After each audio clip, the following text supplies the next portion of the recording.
ಸುಕ್ಷೇತ್ರ ಶಿರಗಾಂವು ಬಯಲು ಹನುಮಂತ ದೇವಸ್ಥಾನ ಅಭಿವೃದ್ಧಿಗೆ ಧರ್ಮಸ್ಥಳದಿಂದ ಆರ್ಥಿಕ ನೆರವು. ಸಾಮಾಜಿಕ ಮತ್ತು ಧಾರ್ಮಿಕ ಕಾರ್ಯಕ್ರಮಗಳಲ್ಲಿ ಸದಾ ಮುಂಚೂಣಿಯಲ್ಲಿರುವ ದಕ್ಷಿಣ ಕನ್ನಡದ ಪುಣ್ಯಕ್ಷೇತ್ರ ಧರ್ಮಸ್ಥಳ ಈಗ ಮತ್ತೊಂದು ಗ್ರಾಮೀಣ ದೇವಸ್ಥಾನದ ಅಭಿವೃದ್ಧಿಗೆ ಆಸರೆಯಾಗಿದೆ. ಶಿರಗಾಂವು ಗ್ರಾಮದ ಪ್ರಸಿದ್ಧ ಬಯಲು ಹನುಮಂತ ದೇವಸ್ಥಾನದ ಜೀರ್ಣೋದ್ಧಾರ ಮತ್ತು ಅಭಿವೃದ್ಧಿ ಕಾರ್ಯಗಳಿಗಾಗಿ ಶ್ರೀ ಕ್ಷೇತ್ರ ಧರ್ಮಸ್ಥಳ ವತಿಯಿಂದ 2.5 ಲಕ್ಷ ರೂಪಾಯಿ ಧನ ಸಹಾಯ ನೀಡಲಾಗಿದೆ. ಶ್ರೀ ಮಂಜುನಾಥ ಸ್ವಾಮಿಯ ಆಶೀರ್ವಾದದೊಂದಿಗೆ ಧರ್ಮಾಧಿಕಾರಿಗಳಾದ ಡಾಕ್ಟರ್ ವೀರೇಂದ್ರ ಹೆಗ್ಡೆಯವರ ಮಾರ್ಗದರ್ಶನದಲ್ಲಿ ಈ ಮೊತ್ತದ ಡಿಡಿಯನ್ನು ದೇವಸ್ಥಾನದ ಆಡಳಿತ ಮಂಡಳಿಗೆ ಹಸ್ತಾಂತರಿಸಲಾಯಿತು. ಈ ಆರ್ಥಿಕ ನೆರವು ದೇವಸ್ಥಾನದ ಮುಂದಿನ ಅಭಿವೃದ್ಧಿ ಕಾಮಗಾರಿಗಳಿಗೆ ದೊಡ್ಡ ಬಲ ನೀಡಲಿದ್ದು, ಗ್ರಾಮಸ್ಥರು ಮತ್ತು ಭಕ್ತ ಮಂಡಳಿ ಧರ್ಮಸ್ಥಳದ ಈ ಕಾರ್ಯಕ್ಕೆ ಕೃತಜ್ಞತೆ ಸಲ್ಲಿಸಿದ್ದಾರೆ.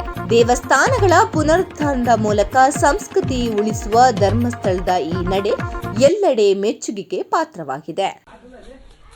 ಈ ದಿವಸ ಬೆಳಗಾವಿ ಜಿಲ್ಲೆಯ ಹುಕ್ಕೇರಿ ತಾಲೂಕಿನ ಶಿರಗಾಂವು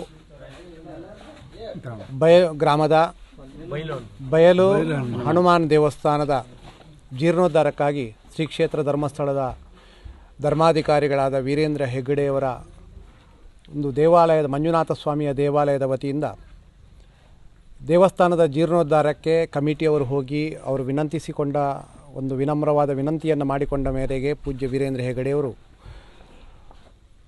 ದೇವಸ್ಥಾನದ ಜೀರ್ಣೋದ್ಧಾರ ಕಾಮಗಾರಿಗಳನ್ನು ಪೂರ್ತಿಗೊಳಿಸುವುದಕ್ಕಾಗಿ 2.5 ಲಕ್ಷ ರೂಪಾಯಿಗಳನ್ನು ಅನುದಾನ ರೂಪದಲ್ಲಿ ಡಿಡಿಯ ಮೂಲಕ ಕಳಿಸಿಕೊಟ್ಟಿದ್ದಾರೆ. ಭಾಳ ಸಂತೋಷವಾಗ್ತದೆ. ಈ ದೇವಸ್ಥಾನದ ಜಾಗಕ್ಕೆ ಬಂದಾಗ ಬಹಳ ಒಂದು ಚುರುಕಾದಂತಹ ಕೆಲಸ ಕಾಮಗಾರಿಗಳನ್ನು ಈ ಕಮಿಟಿಯ ಅಧ್ಯಕ್ಷರು ಪದಾಧಿಕಾರಿಗಳ ನೇತೃತ್ವದಲ್ಲಿ ಭಕ್ತರು ಮಾಡ್ತಾ ಇದ್ದಾರೆ. ಶ್ರೀ ಕ್ಷೇತ್ರದ ಧರ್ಮಸ್ಥಳದಿಂದಲೂ ಪೂಜ್ಯ ವೀರೇಂದ್ರ ಹೆಗ್ಗಡೆಯವರು ಇಲ್ಲಿಯ ಈ ಗ್ರಾಮದ ಜನರ ಕೆಲಸ ಕಾಮಗಾರಿಗಳನ್ನು ಧರ್ಮಸ್ಥಳದಲ್ಲಿಯೇ ವೀಕ್ಷಣೆ ಮಾಡಿಕೊಂಡು ಈ ಕಾಮಗಾರಿಗೆ ಅವರ ಸಹಕಾರವನ್ನು ನೀಡಿದ್ದಾರೆ. ಈ ಕಾಮಗಾರಿ ಆದರೆ ಬಹುಶಃ ಈ ಒಂದು 3 ಊರಿಗೆ ಸಂಬಂಧಪಟ್ಟಂತಹ ಭಕ್ತರಿಗೆ ಆಂಜನೇಯ ದೇವಸ್ಥಾನಕ್ಕೆ ಬಂದು ಇಲ್ಲಿ ದೇವರ ದರ್ಶನ ಮಾಡುವುದಕ್ಕೆ ಪೂಜೆಯನ್ನು ಮಾಡುವುದಕ್ಕೂ ಬಹಳ ಅನುಕೂಲವಾಗ್ತದೆ ಮತ್ತು ಇದು ಒಂದು ಉತ್ತಮವಾದ ಪ್ರಶಾಂತವಾದ ವಾತಾವರಣದ ಜಾಗದಲ್ಲಿ ಆಂಜನೇಯ ಸ್ವಾಮಿಯ ದೇವಾಲಯ ಇರುವುದು ನಮಗೆಲ್ಲರಿಗೂ ಸಂತೋಷದಾಯಕ. ಇಲ್ಲಿಗೆ ಭಕ್ತರು ಆದಷ್ಟು ದೇವಸ್ಥಾನದ ನಂತರ ಬಂದು ಪೂಜೆಗಳನ್ನು ದೂರದಿಂದ ಬಂದವರು ಬಂದು ಕೂಡ ಇಲ್ಲಿ ಪೂಜೆಗಳನ್ನು ಮಾಡಿಕೊಂಡು ಹರಕೆಗಳನ್ನು ಕಟ್ಟಿಕೊಂಡು ಆ ಸ್ವಾಮಿಯ ಕೃತಾರ್ಥತೆಗೆ ಪಾತ್ರರಾಗಬೇಕು, ಆಂಜನೇಯ ಸ್ವಾಮಿಯ ಅನುಗ್ರಹಕ್ಕೆ ಪಾತ್ರರಾಗಬೇಕು. ಆ ಮೂಲಕವಾಗಿ ಇಲ್ಲಿಯ ಊರಿನ ಅವರ ಒಂದು ಸಂತೋಷಕ್ಕೆ ನಾವೆಲ್ಲರೂ ಕಾರಣೀಕೃತರಾಗಬೇಕು. ಇವತ್ತು ಕ್ಷೇತ್ರದ ವತಿಯಿಂದ ನಾವು ಸಂತೋಷವಾಗಿ ಈ ಒಂದು ದೇವಸ್ಥಾನಕ್ಕೆ 2.5 ಲಕ್ಷ ರೂಪಾಯಿಗಳ ಅನುದಾನದ ಡಿಡಿಯನ್ನು ಕೊಡಲಿಕ್ಕೆ ಇವತ್ತು ಎಲ್ಲರೂ ಸಂತೋಷವಾಗಿ ನಾವು ಬಂದು ಸೇರಿದ್ದೇವೆ. ಜಿಲ್ಲಾ ಜನಜಾಗೃತಿ ವೇದಿಕೆಯ ಅಧ್ಯಕ್ಷರು ಶ್ರೀಪಾಲ್ ಮುನ್ನೋಳಿ ಸರ್ ಅವರು ಈ ಒಂದು ನೇತೃತ್ವ ವಹಿಸಿಕೊಂಡು ಈ ಒಂದು ಅನುದಾನವನ್ನು ವಿತರಣೆ ಮಾಡುವಂಥ ಕಾರ್ಯಕ್ರಮಕ್ಕೆ ಭಾಗಿಗಳಾಗಿದ್ದಾರೆ. ಕಮಿಟಿಯ ಪದಾಧಿಕಾರಿಗಳೆಲ್ಲರೂ ಸಕ್ರಿಯವಾಗಿ ಕಾರ್ಯಕ್ರಮಕ್ಕೆ ಭಾಗವಹಿಸಿ ಈ ಕಾರ್ಯಕ್ರಮವನ್ನು ದೇವಸ್ಥಾನವನ್ನು ಬಹಳ ಬೇಗನೆ ಒಂದು ಜೀರ್ಣೋದ್ಧಾರ ಮಾಡುವಂಥ ಕಾಮಗಾರಿಯನ್ನು ಮಾಡಬೇಕೆನ್ನುವಂಥ ಚಿಂತನೆಯನ್ನು ಮಾಡಿ ಹಗಲಿರುಳು ಶ್ರಮ ಪಡ್ತಾ ಇದ್ದಾರೆ. ಕಲ್ಲಿನಲ್ಲೇ ಕೆತ್ತನೆಯ ಕೆಲಸವನ್ನು ಮಾಡ್ತಾ ಇದ್ದಾರೆ.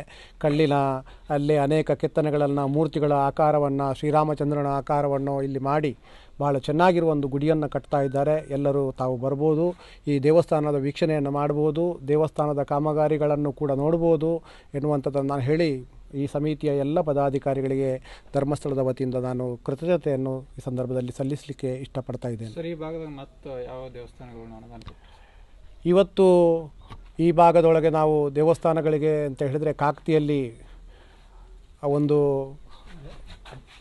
ದೇವಸ್ಥಾನಕ್ಕೆ ಇವತ್ತು ಅನುದಾನವನ್ನು ಕೊಟ್ಟು ಬಂದಿದ್ದೇವೆ. ಆ ನಂತರ ಬಡಕುಂದ್ರಿಯಲ್ಲಿ ಒಂದು ಬೀರಸಿದ್ದೇಶ್ವರ ದೇವಸ್ಥಾನಕ್ಕೆ ಅನುದಾನವನ್ನು ವಿತರಣೆ ಮಾಡಿಕೊಂಡು ಈ ದೇವಸ್ಥಾನದ ಈಗ ನಾವು ಈ ಒಂದು ಇದಕ್ಕೆ ಬಂದಿದ್ದೇವೆ. ಇವತ್ತು ಹುಕ್ಕೇರಿ ತಾಲೂಕಿನೊಳಗೆ 3 ದೇವಸ್ಥಾನಗಳಿಗೆ ಒಟ್ಟು 5.5 ಲಕ್ಷ ರೂಪಾಯಿಗಳನ್ನು ದೇವಸ್ಥಾನದ ಪ್ರಸಾದ ರೂಪವಾಗಿ ಧರ್ಮಸ್ಥಳದ ವತಿಯಿಂದ ನಾವು ಕೊಟ್ಟಿದ್ದೇವೆ ಎನ್ನುವುದನ್ನು ಸಂತೋಷದಿಂದ ಹೇಳ್ಕೊಳ್ತಾ ಇದ್ದೇನೆ.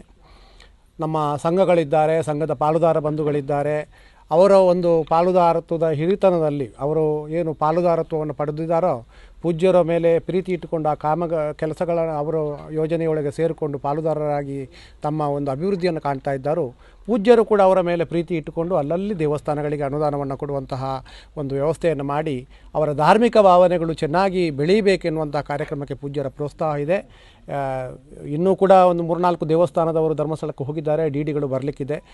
ಈ ವರ್ಷ ನಾವು ಸಾಧಾರಣವಾಗಿ 2.5 ಕೋಟಿಯಷ್ಟು ಅನುದಾನವನ್ನು ನಮ್ಮ ಚಿಕ್ಕೋಡಿ, ನಿಪ್ಪಾಣಿ, ಸಂಕೇಶ್ವರ ಮತ್ತು ಈ ಒಂದು ಹುಕ್ಕೇರಿಯೊಳಗೆ ಈ 2.5 ಕೋಟಿಯಷ್ಟು ಈ ಒಂದು ಆರ್ಥಿಕ ವರ್ಷ ಅಂದರೆ ಏಪ್ರಿಲ್ 1, 2025ರಿಂದ ಇದೀಗ ಪ್ರಸ್ತುತ ಜನವರಿ 29ನೇ ತಾರೀಕು ಜನವರಿ ತಿಂಗಳು 26ನೇ ಇಸ್ವಿಯ ಜನವರಿ ತಿಂಗಳಿನವರೆಗೂ ನಾವು ಅಷ್ಟು ಬಜೆಟನ್ನು ನಮ್ಮ ಆರ್ಥಿಕ ವರ್ಷ ಅಂದರೆ ಏಪ್ರಿಲ್ 1ರಿಂದ ಮಾರ್ಚ್ 31ರವರೆಗೆ ನಡೀತದೆ. ಈ ಒಂದು ಆರ್ಥಿಕ ವರ್ಷದಲ್ಲಿ ನಾವು 2.5 ಕೋಟಿಯಷ್ಟು ಅನುದಾನಗಳನ್ನು ದೇವಸ್ಥಾನದ ಈ ಒಂದು ಪ್ರಸಾದ ರೂಪವಾಗಿ ದೇವಸ್ಥಾನಗಳಿಗೆ ಅವರ ಜೀರ್ಣೋದ್ಧಾರಕ್ಕೆ ವಿತರಣೆ ಮಾಡಿದ್ದೇವೆ ಅಂತ ಹೇಳಲಿಕ್ಕೆ ಸಂತೋಷ ಪಡ್ತೇವೆ. ಸಂಘದಿಂದ ಹಣ ಸಹಾಯ ಪಡೆದವರು ಮಹಿಳೆಯರ ಸಬಲೀಕರಣ ರೆಸ್ಪಾನ್ಸ್ ಹೆಂಗಿದೆ ಸರ್ ಅವರಿಂದ?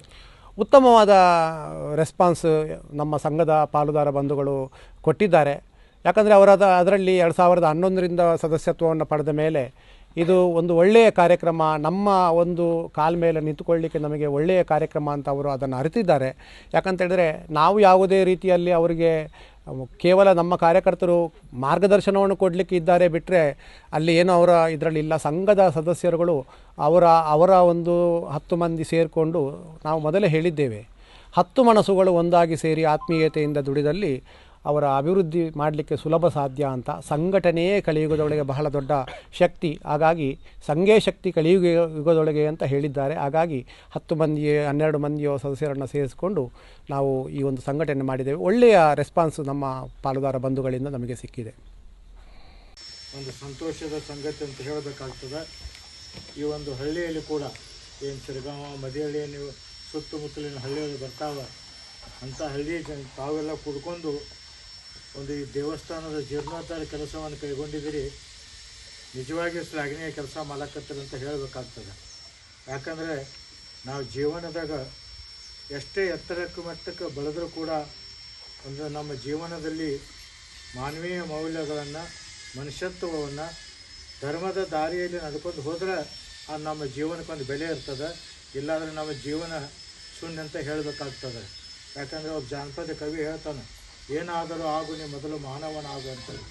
ಈ ಮಾನವೀಯ ಮೌಲ್ಯಗಳು ನಮ್ಮಲ್ಲಿ ಬರಬೇಕಪ್ಪ ಯಾಕಂತಂದರೆ ನಾವು ನಮ್ಮಲ್ಲಿ ಒಂದು ದೇವರ ಬಗ್ಗೆ ಭಕ್ತಿ ಅಥವಾ ಭಯ ಅಥವಾ ನಾವು ದೇವಸ್ಥಾನಗಳು ಹೋಗುವಂಥ, ದರ್ಶನ ಮಾಡುವಂಥ ರೂಢಿಗಳನ್ನು ಬೆಳೆಸ್ಕೊಂಡು ಬಂದ್ರೇ ಅದೊಂದು ಸಾಧ್ಯ ಅಂತ ಹೇಳಬೇಕಾಗ್ತದೆ. ಯಾಕಂದರೆ ಮೊದಲು ಸಣ್ಣಾಗಿರ್ತಾ ಹೇಳ್ತೀರಿ ನೋಡಿ ಹಳ್ಳ್ಯಾಗ, ಅಂದರೆ ನೀವು ಹುಡುಗರು ಏನಾದ್ರು ಮಾಡಿದರೆ ಅಥವಾ ದೇವ್ರ ಮೂಗು ಹೋಯ್ತಾ ಅಂತ ಹೇಳ್ತೀರಿ ನೋಡಿ. ಅದಕ್ಕೆ ಏನಾದರೂ ಕೆಟ್ಟ ಕೆಲಸ ಅಥವಾ ಅಧರ್ಮದಲ್ಲಿ ನಡ್ಕೊಂಡ್ರೆ ಅದಕ್ಕೆ ನಮಗೆ ಧರ್ಮದ ದಾರಿಯಲ್ಲಿ ನಡಿಬೇಕಂದ್ರೆ ಒಂದು ನಮ್ಮಲ್ಲಿ ಭಯದ ವಾತಾವರಣ ಬೇಕಂದರೆ ನಮಗೆ ದೇವರ ಸಾನ್ನಿಧ್ಯ ಬೇಕು. ನಿಜವಾಗಿ ಅಂಥ ಒಂದು ಆಂಜನೇಯ ದೇವಸ್ಥಾನವನ್ನು ತಾವೇನು ಇಲ್ಲಿ ನಿರ್ಮಾಣ ಮಾಡಕತ್ತಿದ್ರಿ ಹೊಸದಾಗಿ, ಅದಕ್ಕೆ ನಾವು ಮತ್ತೊಮ್ಮೆ ನಿಮಗೆಲ್ಲರಿಗೂ ಅಭಿನಂದನೆಗಳನ್ನು ಸಲ್ಲಿಸುತ್ತಾ, ಇದೇ ಒಂದು ಸಂದರ್ಭದಲ್ಲಿ ತಾವೆಲ್ಲ ಶ್ರೀ ಕ್ಷೇತ್ರ ಧರ್ಮಸ್ಥಳದ ಹೆಸರನ್ನು ಕೇಳಿದ್ದೀರಿ. ಆ ಕ್ಷೇತ್ರದ ಪೂಜ್ಯ ಧರ್ಮಾಧಿಕಾರಿಗಳಾದಂಥ ಡಾಕ್ಟರ್ ವೀರೇಂದ್ರ ಹೆಗ್ಗಡೆಯವರು ಮಾಡುತ್ತಿರುವ ಒಂದು ಸಾಮಾಜಿಕ ಕಾರ್ಯಗಳನ್ನು, ಧಾರ್ಮಿಕ ಕಾರ್ಯಗಳನ್ನು ಕೂಡ ತಾವು ನಿನ್ನೆದಂತ ನೋಡ್ತೀರಿ. ಮತ್ತು ಇಲ್ಲಿ ಕೂಡ ಸುತ್ತಮುತ್ತಲ ಹಳ್ಳಿಯು ಕೂಡ ನಮ್ಮ ಹುಕ್ಕೇರಿ ಯೋಜನಾ ಕಚೇರಿಯ ಮುಖಾಂತರ, ಈ ಯೋಜನೆಯ ಮುಖಾಂತರ, ಸ್ತ್ರೀ ಸ್ವಯಂ ಸಂಘಗಳ ಮುಖಾಂತರ ಒಂದು ಮಹಿಳೆಯರಿಗೂ ಕೂಡ ಅವರು ಕೂಡ ಸಮಾಜದ ಮುಖ್ಯ ವಾಹಿನಿಗೆ ಬರಬೇಕಂತ ಅವರು ಸಬಲೀಕರಣ ಮಾಡುವ ಒಂದು ಉದ್ದೇಶದಿಂದ ಹಣಕಾಸಿನ ಸೌಲಭ್ಯವನ್ನು ಕಲ್ಪಿಸುವಂಥ ವ್ಯವಸ್ಥೆಯನ್ನು ಕೂಡ ಪೂಜ್ಯರು ಮಾಡ್ತಾ ಇದ್ದಾರೆ. ಒಂದೇ ಮಾತಿನಲ್ಲಿ ಹೇಳೋದಾದರೆ, ಆಡು ಮುಟ್ಟದ ತಪ್ಪಲ್ಲಿಲ್ಲ, ಪೂಜ್ಯರು ಮಾಡಿದ ಕೆಲಸಗಳಿಲ್ಲ ಅಂತ ಹೇಳಿದರೆ ತಪ್ಪಾಗಲಿಕ್ಕಿಲ್ಲ. ಎಲ್ಲ ಸರ್ವ ಜನಾಂಗಗಳ ಒಂದು ಕಲ್ಯಾಣಕ್ಕಾಗಿ ಒಂದು ಸರ್ವ ಧರ್ಮಗಳ ಸಮನ್ವಯತೆಯನ್ನು ಸಾಧಿಸಿ ಏನು ಪೂಜ್ಯರು ಕೆಲಸ ಮಾಡಕತ್ತಾರ, ಅದು ನಿಜವಾಗಿಯೂ ಶ್ಲಾಘನೀಯ ಕೆಲಸ. ಎಲ್ಲಿ ಸಿರಗಾಂವ ಏನು ಧರ್ಮಸ್ಥಳ ನೋಡ್ರಿ 600 ಕಿಲೋಮೀಟರ್ ಅಂತರ ಅದ, ಹೌದಾ? ಅದು ಕೂಡ ಇಲ್ಲಿ ಒಂದು ದೇವಸ್ಥಾನ ನೀವು ಕಟ್ಟಕತ್ತೀರಿ, ಆ ಕೆಲಸ ಪೂರ್ಣ ಆಗಬೇಕು ಅನ್ನೋದು ಸದುದ್ದೇಶದಿಂದ ನಿಮ್ಮ ಮನವಿಯನ್ನು ಸ್ವೀಕರಿಸಿ ಒಂದು ಪ್ರಸಾದ ರೂಪದಲ್ಲಿ ಏನು ಒಂದು 2.5 ಲಕ್ಷ ಹಣಕಾಸಿನ ಸಹಾಯವನ್ನು ಪೂಜ್ಯರು ಮಾಡ್ತಾ ಇದ್ದಾರೆ.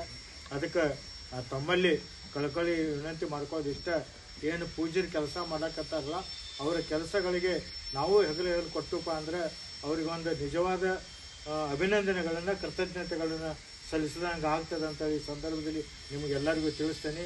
ಅದಕ್ಕೆ ತಾವೇನು ಊರು ಹಿರಿಯರು ಇರ್ಬೋದು ಅಥವಾ ಇದು ದೇವಸ್ಥಾನ ಆಡಳಿತ ಮಂಡಳಿಯ ಸದಸ್ಯರು ಏನದ ಈ ಶ್ರೀ ಸಹಾಯ ಸಂಘ ಮುಖಾಂತರ ಏನು ಒಂದು ಹಣಕಾಸಿನ ವ್ಯವಹಾರವನ್ನು ಪೂಜೆ ಅಂದ್ರೆ ಕ್ಷೇತ್ರದ ವತಿಯಿಂದ ಮಾಡ್ತಾ ಇದ್ದಾರೆ, ಅದರಲ್ಲಿ ತಮ್ಮ ಸಹಕಾರ ಕೂಡ ಇರಬೇಕು.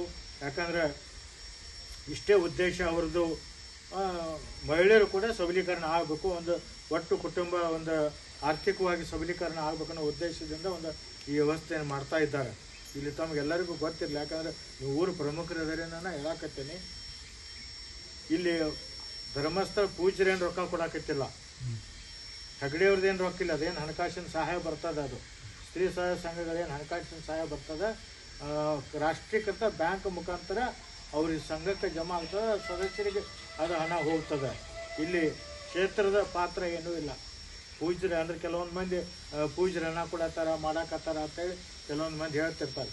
ಇದು ಪೂಜ್ಯರ ಪಾತ್ರ ಇಲ್ಲ. ಆದರೆ ಪೂಜ್ಯರ ಪಾತ್ರ ಹೆಂಗೈತಪ್ಪ ಅಂದ್ರೆ ಏನು ಬ್ಯಾಂಕಿನವ್ರು ಏನು ಹಣ ಕೊಡ್ತಾರಲ್ಲ ಅದಕ್ಕೆ ಅವ್ರು ಜಾಮೀನಾಗಿ ನಿಲ್ತಾರೆ.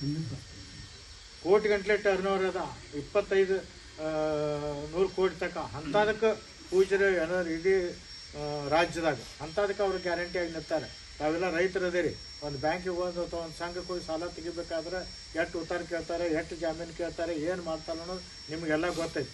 ಆದರೆ ಅವ್ರದ್ದು ಏನೋ ಒಂದು ಕಾಗದ ಪತ್ರ ತೊಗೊಳ್ದ ಅವ್ರಿಗೆ ಅಡಚಣೆ ಇತ್ತಪ್ಪ ಅಂದ್ರೆ ಸಂಘದ ಮುಖಾಂತರ ಹೆಣ್ಣುಮಕ್ಕಳು ಮಹಿಳೆಯರಿಗೆ ಸಹಾಯ ಮಾಡಕತ್ತಾರೆ. ಅಂಥ ಒಂದು ಸಂದರ್ಭದಲ್ಲಿ ಆ ಕಾರ್ಯಗಳಿಗೂ ಕೂಡ ತಾವು ಸಹಕಾರಿಗಳು ಆಗಬೇಕು, ಸಹಾಯ ಮಾಡಬೇಕು. ಮತ್ತು ಮತ್ತೊಂದು ಪ್ರಮುಖವಾದ ಪೂಜ್ಯರ ಕನಸು ಅಂದ್ರೆ ವ್ಯಸನ ಮುಕ್ತವಾದ ಸಮಾಜವನ್ನು ಕಟ್ಟಬೇಕು.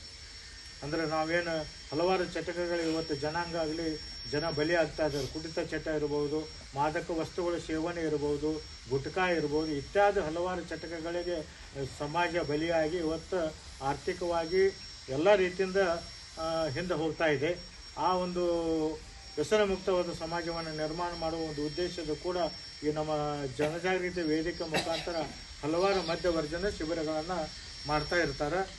ಇಲ್ಲೇ ಹೋದ ಸಲ ಈಗ ಒಂದು 2 ತಿಂಗಳ ಹಿಂದೆ ಬಸ್ತಾಳ ಗ್ರಾಮದಾಗ ಹುಕ್ಕೇರಿ ತಾಲೂಕದಾಗ ಆಗಿತ್ತು. ಅದಕ್ಕಿಂತ ಮುಂಚೆ ಒಂದು ಬಸ್ ಇದ್ರಾಗ ಬಡಕುಂದ್ರಾಗ ಆಗಿತ್ತು, ಶ್ರೀಗಾಂವ್ ಈ ಕಡೆ ಆದದ್ದು ನನಗೆ ನೇರ್ಲಿ ಒಳಗಾಗಿತ್ತು. ಹೀಗೆ ಪ್ರತಿ ವರ್ಷ ಒಂದೆರಡು ತಾಲೂಕಿಗೆ ಶಿಬಿರ ಮಾಡ್ತಿರ್ತಾರೆ. ಅದಕ್ಕೆ ಎಲ್ಲ ಕಾರ್ಯಗಳಿಗೆ ತಾವು ಕೂಡ ಒಂದು ಸಹಕಾರಿಗಳು ಆದ್ರಪ್ಪ ಅಂದ್ರೆ ಏನು ಅವರ ಪ್ರಸಾದ ರೂಪದಾಗ ಒಂದು ಹಣ ಇಲ್ಲಿ ಕಳಿಸ್ಕೊಟ್ಟಾರೆ, ಅದಕ್ಕೆ ನಾವು ಅವರಿಗೆ ಕೃತಜ್ಞತೆಗಳನ್ನು ಅಭಿನಂದನೆಗಳು ಸಲ್ಲಿಸಿದಂಗೆ ಆಗ್ತದೆ. ಈ ಪ್ರಸಾದ ರೂಪದಲ್ಲಿ ಬಂದಂಥ ಹಣವನ್ನು ಸದುಪಯೋಗ ಮಾಡಿಕೊಂಡು ಆದಷ್ಟು ಬೇಗ ಇದೇನು ಆಂಜನೇಯ ದೇವಸ್ಥಾನ ಜೀರ್ಣೋದ್ಧಾರ ಹೊಸ ಮಂದಿರ ಕಟ್ಟಕತ್ತೀರಿ ಆ ಕೆಲಸ ಬೇಗ ಪೂರ್ತಿ ಆಗಲಿ. ಆ ಒಂದು ಪೂಜಾ ಅಂದರೆ ಮೂರ್ತಿ ಪ್ರತಿಷ್ಠಾಪನಾ ಅಥವಾ ಒಂದು ಕಲಶ ಸಮಾರಂಭದ ಒಂದು ಧಾರ್ಮಿಕ ವಿಧಿವಿಧಾನಗಳನ್ನು ನೋಡುವಂಥ ಸೌಭಾಗ್ಯ ನಿಮ್ಮ ಎಲ್ಲರಿಗೂ ಆ ಆಂಜನೇಯ ಸ್ವಾಮಿ ಕಲ್ಪಿಸಲಿ ಅಂಥೇಳಿ ಈ ಸಂದರ್ಭದಲ್ಲಿ ಪ್ರಾರ್ಥಿಸುತ್ತಾ ನನ್ನ ಮಾತಿಗೆ ವಿರಾಮ ಹೇಳುತ್ತೇನೆ. ನಮಸ್ಕಾರ. ಎಲ್ಲರಿಗೂ ನಮಸ್ಕಾರಗಳು. ಈ ಬೈಲ ಹನುಮಾನ ಅಂದ್ರೆ ರೀ 3 ಊರ್ದು ಸೀಮ್ಯಾಗ ಐತ್ರಿ. ಮತ್ತು ಇದು ಕೆಲಸ ಸ್ವಲ್ಪ ಜೋರ್ಲೆ ಕಟ್ಟೋದು ಕೆಲಸ ಹಿಡ್ದೆವು. ಅದಕ್ಕೆ ಧರ್ಮಸ್ಥಳಕ್ಕೆ ನಮ್ಗೆ ಎಷ್ಟು ಅಂದಾಜು ರೀ 600-700 ಕಿಲೋಮೀಟ್ರದಿಂದ ನಮ್ಮ ಕರಿಗೆ ಹೋಗಿ ಕೊಟ್ಟು ಬಂದು ನಮಗೆ 2 ಲಕ್ಷ ರೂಪಾಯಿ ದೇಣಿಗೆ ಸಹಾಯ ರೂಪದಲ್ಲಿ ಕೊಟ್ಟಿರ್ತಾರೆ. ಅವರಿಗೆ ನಾವು ಧನ್ಯವಾದಗಳನ್ನು ಹೇಳ್ತೀವಿ ರೀ.